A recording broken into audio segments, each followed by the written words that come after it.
আমি তোমাকে নিয়ে আইসক্রিম খেতে গিয়েছি, তো খুব শয়তান মেয়ে, ইজে গিয়ে আমাকে এখন বিপদে ফেলতেছো। বেশ করছি, বারবার করবো। এখন তাদের খেয়ে নাও তো, তা না হলে কিন্তু বই নিয়ে যাও। আরে এই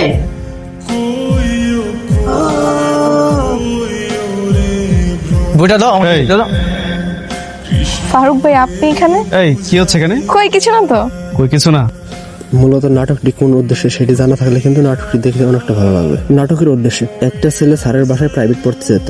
স্যার তাকে নিজের সন্তানের মতো ভালোবাসতেন। স্ত্রী মারা যাওয়ার পর স্যারের একমাত্র ভরসা ছিল তার মেয়ে। আর ওই ছেলেটা মনে মনে স্যার ভাবতেন একদিন ওর সাথেই আমার মেয়ের বিয়ে দিব, কিন্তু ছেলেটা এসব কখনো জানতো না। তো লাইক দিয়ে ভিডিওটি দেখতে থাকেন।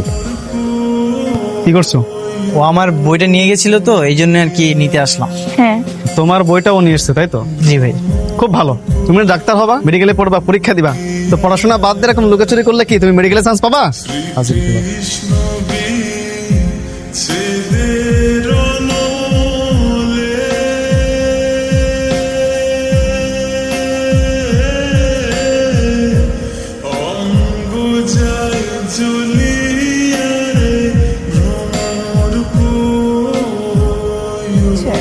হ্যাঁ মা, ওই বুকের ব্যথাটা মনে হয় বাড়ছে।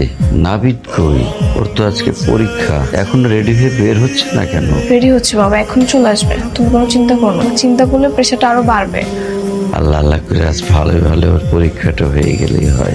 আমার একটা অনেক বড় স্বপ্ন পূরণ হবে মা। দেখি ও কি করে। হ্যাঁ, এই তো চলে আসছে তোমার ছাত্র। স্যার, আমি পরীক্ষা দিয়ে যাচ্ছি, আমার জন্য দোয়া করবেন। শোন, একদম বুঝে বুঝে সব প্রশ্নের উত্তর দিবি, মাথা ঠান্ডা রেখে, কোনো তাড়াহুড়ো করবি না। ঠিক আছে স্যার। শোন শোন শোন, মাগো তুই না হয় ছেলেটার সঙ্গে যা, একা গেলে মন খারাপ হবে। তোমাকে এই অবস্থা রেখে যাবো বাবা? আমি ঠিক আছি মা, যাও তুমি ড্রেসটা চেঞ্জ করে ওর সাথে যাও। তোমার সাথে এতদিন অনেক খাইজামি করেছি, তাই বলে আবার অভিশাপ দিও না। দোয়া করেই বা কি হবে? মেডিকেলে চান্স পেলে তো আমাদের বাসা থেকে হোস্টেলেই চলে যাবে। হ্যাঁ, হলে তো যেতেই হবে। হোস্টেলে থেকে পড়াশোনা করবো তখন। হ্যাঁ, সেটাই তো দেখতেছি। আচ্ছা, আমি তাহলে যাই, তুমি বাসায় চলে যাও। চলে যাবো কেন? পরীক্ষা শেষ হওয়া পর্যন্ত অপেক্ষা করব। কেন? এমনি। আর পরীক্ষা তো বেশিক্ষণ না, তুমি যাও, ভালো করে এক্সাম দাও। ঠিক আছে, আমি তাহলে যাই। আবেদ, স্যার কেমন আছেন? আমি ভালো আছি, তুই কেমন আছিস?